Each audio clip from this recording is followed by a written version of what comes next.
Buenos días, jóvenes cremerianos, ¿cómo están? El día de hoy vamos a desarrollar el tema del feudalismo. El feudalismo es una etapa muy importante en la historia de la humanidad que se va a caracterizar porque uno de los principales elementos que se va a considerar en aquel tiempo como fuente de dominio, de poder, habría de ser la propiedad sobre la tierra. Pero vamos a ver más allá de esa característica general, cuáles van a ser las condiciones que va a presentar el feudalismo y también asimismo cuáles serían los antecedentes o los orígenes que van a dar pie al desarrollo de este sistema económico-social. Bueno, vamos a comenzar señalando que el feudalismo fue un sistema de carácter social, político, económico y también cultural que se va a desarrollar en Europa, inicialmente en Europa Occidental, entre los siglos X hasta el siglo XIII después de Cristo aproximadamente. Y que con el tiempo el feudalismo pues también habría de seguir manteniéndose en siglos posteriores, pero más adelante con la caída del antiguo régimen también habría de caer este sistema de organización y explotación. ¿Cuáles son las principales condiciones que van a dar lugar al desarrollo del sistema feudal? Si nosotros quisiéramos buscar el origen del feudalismo, encontraríamos pues que su origen se halla en lo que sería la misma desintegración del Imperio Carolingio. Recordarán ustedes que el Imperio Carolingio fue uno de los imperios grandes que se desarrolló a comienzos de la Edad Media, encabezado por Carlomagno, quien tenía como objetivo lograr restablecer el antiguo Imperio Romano de Occidente. Si bien es cierto, el Imperio Carolingio fue grande, territorialmente hablando, y tuvo pues una excelente organización tanto administrativa como también cultural, sucede que estas condiciones solo se van a mantener mientras Carlomagno esté con vida. Para el año 814 después de Cristo, Carlomagno ha de, pues, ser reemplazado en el trono por su hijo Ludovico Pío, quien a su vez, con el paso de los años, va a tener que enfrentar a sus hijos en el control del imperio, ¿no? Finalmente, tras el Tratado de Verdún, se produce la división del imperio de Carlomagno entre sus nietos, lo cual no hace otra cosa más que generar el debilitamiento del poder de los reyes. Esa situación ocurrida en el siglo IX, como estamos comentando, va a coincidir con las nuevas oleadas de invasiones bárbaras que se van a generar entre los siglos IX y X después de Cristo. Esta vez, quienes van a invadir el continente de Europa Occidental habrían de ser los denominados vikingos o normandos por un lado. También estarían pues los húngaros, entre otros grupos más, ¿no? Esa situación va a conllevar a que las ciudades que se encontraban en las costas de Europa Occidental terminen siendo permanentemente propensas a ataques, a pues, enfrentamientos por parte de estos invasores, y lo que va a suceder es que la población se va a desplazar desde estas ciudades hacia el interior, generando así que quienes administraban las zonas del interior vayan poco a poco adquiriendo cada vez más autoridad. ¿Y quiénes eran estas personas? Recordarán ustedes que en tiempos de Carlomagno, Carlomagno dividió de tal manera la administración del imperio que estableció las marcas, los condados y los ducados. ¿Quiénes serían los funcionarios de cada una de estas zonas administrativas? Pues ahí tendríamos a los condes, a los duques y también a los marqueses, que con el paso del tiempo fueron adquiriendo bastante poder y autonomía debido pues a la inoperancia de los reyes de estas zonas. Entonces, cada uno de ellos pasará prácticamente a asumir no solamente ya la administración, sino también pues la soberanía, el poder sobre el territorio que administra, ¿no? Ellos se van a convertir en los señores de estas tierras, que en ese entonces eran conocidos como feudos y por lo tanto serían denominados pues con el paso del tiempo los señores feudales. Es así como surge el sistema feudal hacia el siglo X, como estábamos comentando. ¿Cuáles van a ser las características que va a presentar el feudalismo? En primer lugar, como habíamos comentado, el feudalismo es un sistema que se basa en el poder, en el dominio sobre el feudo. ¿Pero qué es un feudo? Bueno, el feudo vendría a ser las tierras que se van a estar bajo la responsabilidad del señor feudal, ¿no? Y que a su vez, como son sumamente extensas, ¿no? Él se va a encargar de distribuirlas entre sus campesinos para que puedan trabajarlas, así como también va a entregar parte de estos feudos a sus vasallos, hombres de suma confianza, a quienes el señor feudal les va a dar protección y a cambio, lógicamente, van a recibir lealtad de parte de estos vasallos. Y asimismo también van a haber espacios dentro del feudo en donde pues vamos a encontrar a los siervos de la gleba, que van a ser hombres adheridos, atados a la tierra, que no tienen ningún tipo de derecho ni mucho menos libertades. En esta imagen, por ejemplo, nosotros encontramos al castillo, que vendría a ser el lugar en donde vive el señor feudal, lógicamente con su familia, y también tenemos pues otras áreas conocidas como los mansos, que se trataban de espacios o de áreas en donde vamos a encontrar áreas establecidas directamente para el usufructo del señor feudal, otras pues distribuidas entre las comunidades y también entre los siervos para que puedan llevar a cabo la plantación de una variedad de productos. Pero dentro de este sistema feudal vamos a ver pues que para que esta situación se pudiese dar, se tenían que establecer ciertos tipos de jerarquías. ¿Quién era la máxima autoridad dentro del feudalismo? Bueno, en teoría habrían de ser los reyes, pero los reyes no son otra cosa más que el primero entre los iguales. ¿Qué quiere decir eso, no? Que en épocas del feudalismo los reyes en realidad no eran los que tenían el poder absoluto, sino que se tenían que ellos a su vez también sujetar a la autoridad local, a la autoridad de los señores feudales. Un señor feudal era como un pequeño rey que gobernaba lógicamente dentro de su feudo, que estaba conformado por enormes hectáreas de territorio y en donde la población que vivía en el interior estaba sujeta a las decisiones y a las normas establecidas por el señor feudal. Por ejemplo, dentro del feudo se acuñaban las monedas que se habrían de utilizar. Dentro del feudo, el señor feudal establecía también las leyes, las normas que se deberían de regir entre sus habitantes. Dentro de este feudo, el señor feudal establecía también el pago de ciertas contribuciones de la población a su beneficio, ¿no? Entonces, definitivamente aquí vamos a ver pues que existe una especie en teoría de monarquía, pero en el ámbito real sería pues de un gobierno poliárquico, ¿no? En lo que el rey simplemente es una figura decorativa. Socialmente, ¿cómo habría sido el sistema feudal? Bueno, es una sociedad estamental, desigualitaria, en donde va a ser muy difícil poder ascender, sobre todo los sectores más bajos van a mantener su condición durante toda su vida y esta condición va a ser hereditaria a sus generaciones posteriores. Dentro de esa sociedad feudal vamos a encontrar a la nobleza, ¿no? Que va a estar integrada por todos aquellos que son dueños de la tierra, al igual que también, ¿no? Vamos a encontrar a grupos como, por ejemplo, formarían parte pues del poder militar. En esa nobleza, fíjense ustedes, vamos a encontrar al rey, que ya dijimos que es el primero entre los iguales, que son los señores feudales. Tenemos a los condes, a los duques, a los marqueses, que también formarían parte de este grupo.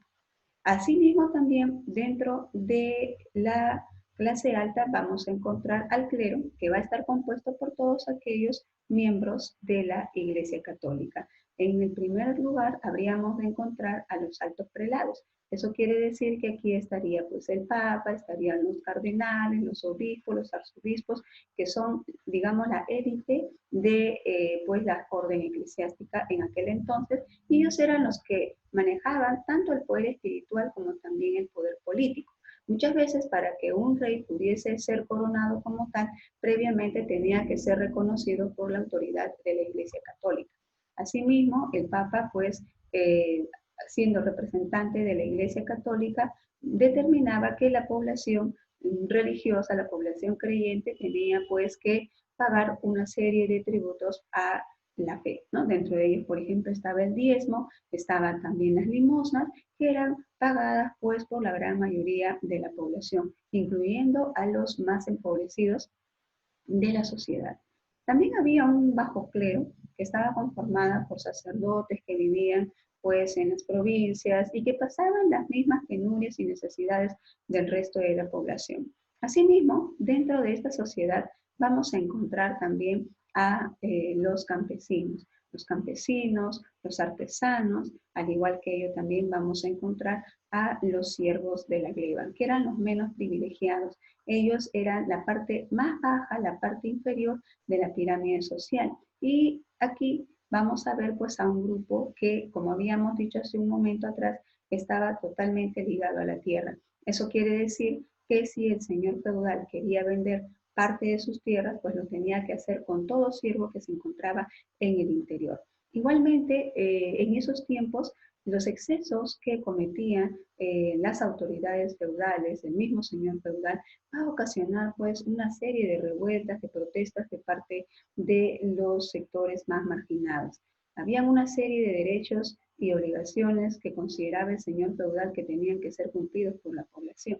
Por ejemplo, uno de ellos era la prima nocta, o también conocida como la primera noche en castellano. ¿Qué quería decir esa medida? Bueno, de que todas las recién casadas, su primer día de casada, digámoslo así, tenían pues que ser entregadas al señor feudal o de repente a alguien que había sido ya determinado por el propio señor feudal. Por supuesto que esta era una medida bastante abusiva, ¿no? Pero que en la gran mayoría de los casos se daba como consecuencia pues de una sociedad totalmente desigualitaria y opresora en la que se vivía. Si hablamos nosotros de las relaciones que se van a establecer dentro de la sociedad feudal, vamos a ver que en el caso de las relaciones de servidumbre, vamos a encontrar al señor feudal junto con el campesino. El señor feudal le va a otorgar protección militar, le va a otorgar justicia, le va a proporcionar, como ya dijimos, una porción de tierra para que pueda trabajar el campesino y a cambio el campesino pues va a tener que trabajar para el señor feudal, va a tener que pagar una serie de contribuciones, va a tener que pues, servir al señor feudal en caso de que fuera necesario. Por ejemplo, si es que se daba una guerra y era necesario formar un ejército, pues los campesinos tenían que involucrarse en ese proceso de lucha. Si hablamos nosotros de la economía feudal y nos preguntamos cuál habría sido, ¿no?, la principal actividad económica que ellos habrían desarrollado, pues tenemos que responder que la principal actividad económica habría sido la agricultura, seguida de la ganadería. En estos tiempos la actividad comercial era casi inexistente, no había excedente de producción, eso quiere decir que se producía para el consumo tanto de los campesinos, de los siervos, como lógicamente para el gran señor feudal y los miembros de su familia. No había un exceso que pudiese ser llevado a grandes mercados y pudiese ser comercializado, sino la economía era de autoabastecimiento. Lo otro que también podríamos señalar era que toda esa actividad agrícola y ganadera se daba pues dentro de las tierras que le pertenecían al señor feudal, que era justamente el feudo y que estaba dividido en tres partes, ¿no? Había unas tierras reservadas para los señores feudales, otras reservadas pues para el trabajo realizado por la servidumbre y otras tierras comunales que estaban también integradas al resto de la posesión del señor feudal, ¿no? Y estas de aquí eran trabajadas por los campesinos, ¿no? En este caso, los campesinos libres. Una de las cosas también muy importantes dentro del sistema feudal sería el vasallaje. El vasallaje era una especie de pacto que se establecía entre dos partes. Una de ellas sería el señor feudal y el otro vendría a ser el vasallo. Generalmente el vasallo era un hombre que pertenecía a la nobleza, pero a la baja nobleza. Probablemente este habría perdido su fortuna quizás en una guerra, ¿no? O quizás por una serie pues, de infortunios que le tocó vivir a la familia.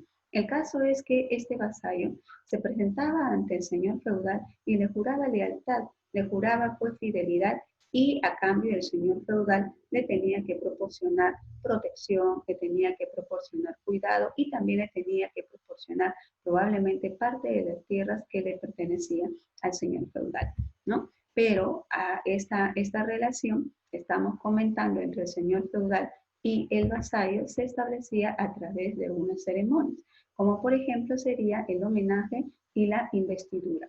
El homenaje era una ceremonia en la cual el vasallo, arrodillado, juraba ante el señor feudal fidelidad, lealtad, se comprometía a prestarle ayuda militar y también a prestarle consejo, ¿no? Y a protegerlo en caso de que fuese necesario.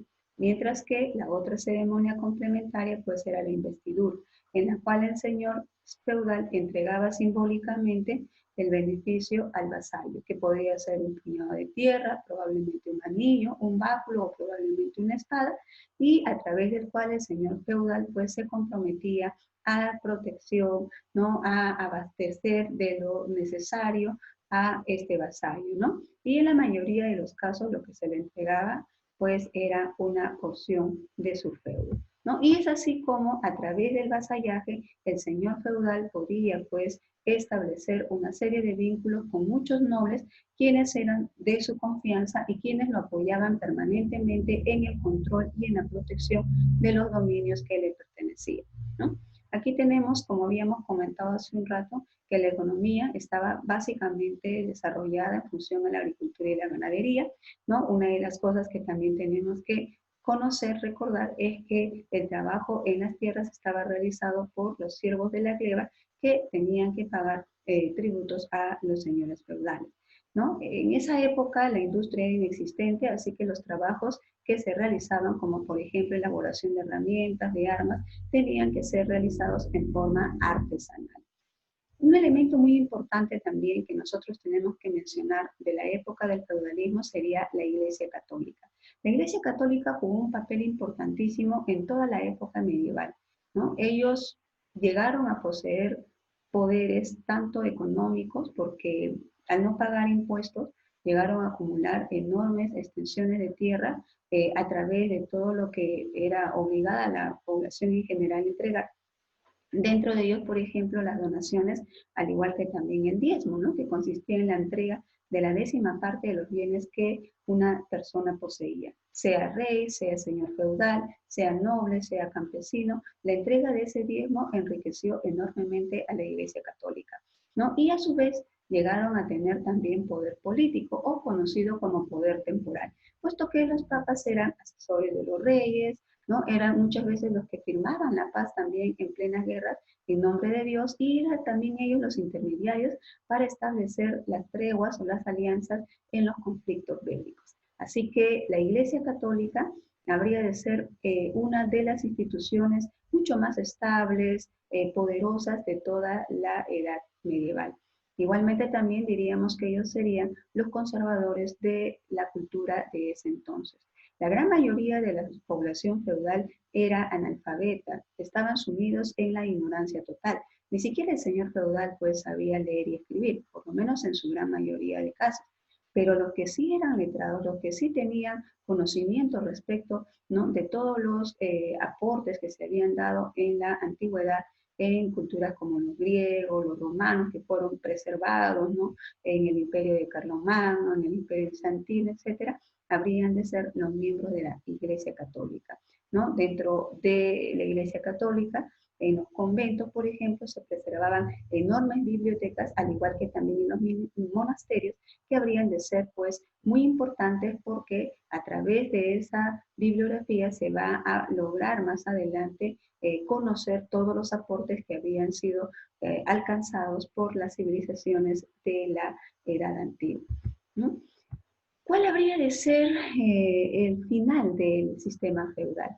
Este sistema feudal desigualitario, estamental, de atraso, digamos, en el ámbito de la producción, al igual que también, ¿no? De la cultura, habría de llegar a su final como consecuencia de varios factores.